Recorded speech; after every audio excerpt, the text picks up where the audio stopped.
Cup final. How does that sound? How do you feel? Yeah, it sounds pretty cool and it feels pretty good. I think the performance in the last 3 games, I think we've got better and better as a group.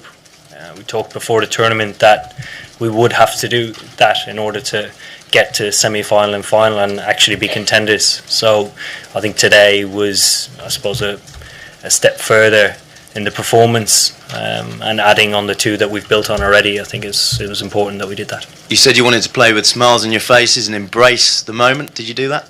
I think we did, absolutely.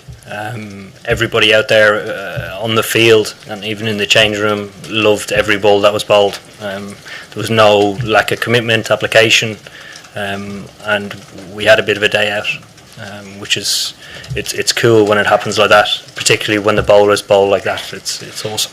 A year ago to the day, England were locked out the semi-final of the Football World Cup. Is it coming home? Wouldn't get too carried away yet. It's obviously a very exciting time for everybody, and ourselves included. I think giving ourselves the opportunity for Sunday's final is brilliant. We'll be giving it everything we can in order to try and win that game.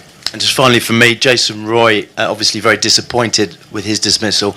Is there any danger that he could be banned for the final? I doubt it. I actually didn't see exactly what happened. I was on the toilet, ironically. So I've heard what happened, but I can't imagine it would be. No. We'll go to our left.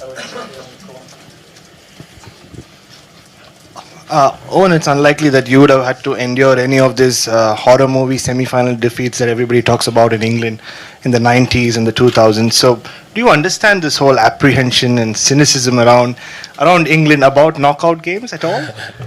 I think we're quite cynical people who never quite give people credit when it's due. There's always a different side to it. We grow up around it, it's the way we are, and we sometimes enjoy it too much.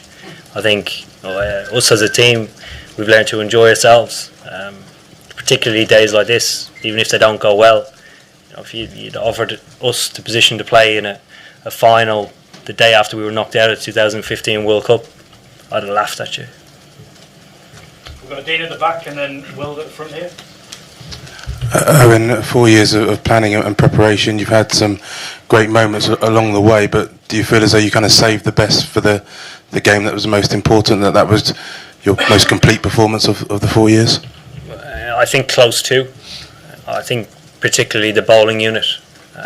When you perform like that, you continue to take wickets along with a little bit of luck, but we were quite persistent in the lengths that we bowled, stuck to our plans managed to work even when Smith and Carey started to dominate and grow in the partnership that they did. We found something, an opportunity.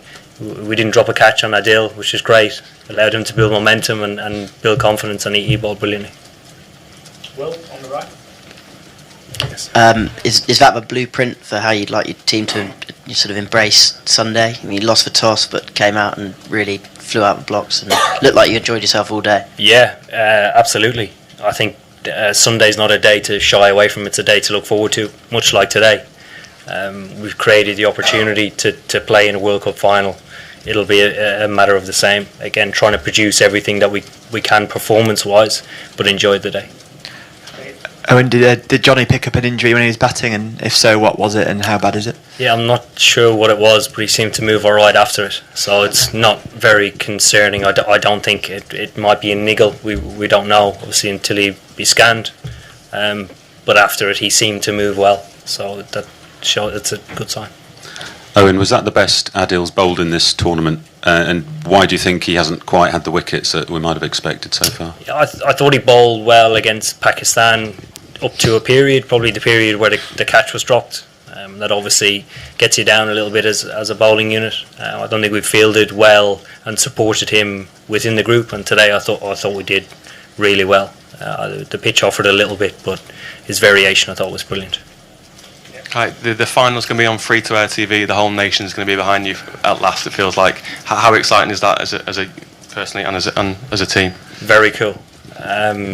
Particularly given 2005 Ashes for me was sort of the day cricket became cool. Throughout the whole summer, the day was on the front and back page of every newspaper going around. Everybody was talking about it, and that is really good for the game. and it's the game I love. So it's great news that it's on free to air. On Adelaide 2015 and now Edgbaston 2019, could you please talk about this turnaround, or I should rather say the renaissance in English white ball cricket in these 4 years, for you as a captain personally and as a team? Yeah, it's been in process for the last 4 years. In 2015, we were way off the mark. We struggled against the top teams and actually the teams that sat below that. So there was quite a drastic change in the way that we played and the way that we looked at playing our 50-over cricket. That has worked out extremely well for us, and given the support that we've had throughout the ECB, the backroom staff, as players, we've taken that, I suppose, as far as we can so far. When television cameras appear to show that in the England dressing room there was a large board with sort of signatures and messages, were they personalised? Would you be able to talk us through those? Yeah, so it's quite, I'm trying to think when it was. Before the Pakistan series, myself and the head coach went into the ECB offices and did a live stream Q&A with sort of an internal one with all the ECB staff, either watching online or in a room at one of the Lord's stands. It was an opportunity for us to launch a marketing campaign, answer questions, but also unite us a little bit.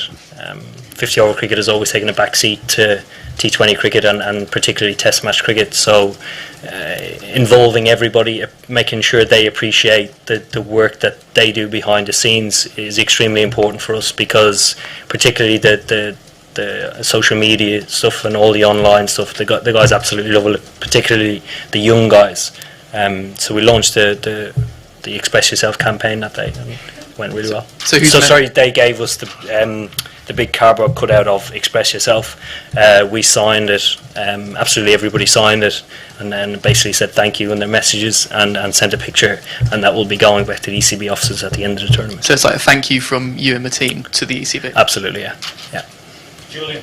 Yeah, Owen, did you have a chance to see any of New Zealand's win over India, and what are you expecting from them on Sunday? Yeah, I did. I watched actually most of it right up until I suppose we trained yesterday.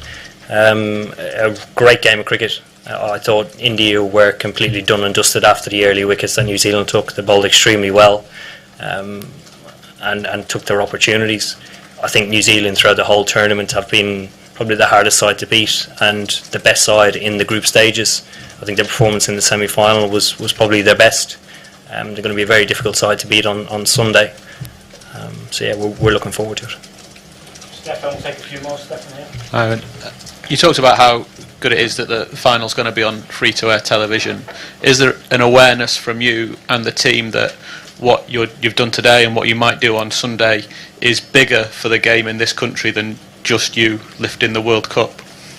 I don't think there will be an understanding of that until probably after the tournament, and even then it'll take some time. You know, when guys go home in various pockets during the tournament, they sort of get a glimpse of it. Maybe being recognised more than they would. I think that's probably going to step up quite a lot when guys go home at the end of the tournament. How important was it to stay calm after that loss to Australia earlier in the tournament to sort of keep the confidence there? And I suppose, like, was there anything that you picked up from that game specifically in terms of how to beat them, you know, plans for bowlers or batsmen or anything like that? Not really. We know each other inside out as a team. I think highlighting the underwriting factor that we were carrying something around, and it was from the previous game against Sri Lanka, and to get rid of any baggage that we might have been carried into that game.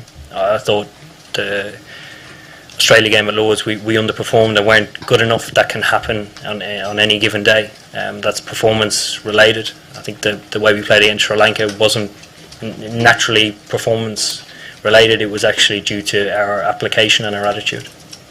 Two more, Rory in the corner, and then gentleman here at the front. Owen, have the boys earned a beer tonight, or with the turnaround, have you had to put them on ice? No, they've definitely earned a beer or a glass of wine. Definitely. Last one here at the front. Wait for the mic. the way you guys trashed Nathan Lyon and Mitchell Stark, does that give you sort of special satisfaction considering they're top class bowlers who have troubled your team and possibly every team in the world in the past? They're a very strong side with a lot of top class bowlers. Obviously Stark's had a very good tournament and Nathan Lyon's an exceptional test match bowler that can have a good day any day. I think the way that we took advantage of conditions, we batted well on a very good batting wicket, suited us, and we can have bad days where it doesn't come off, but we stuck to the way we play, and that was satisfying. Thank you. Thank you very much. Thank you.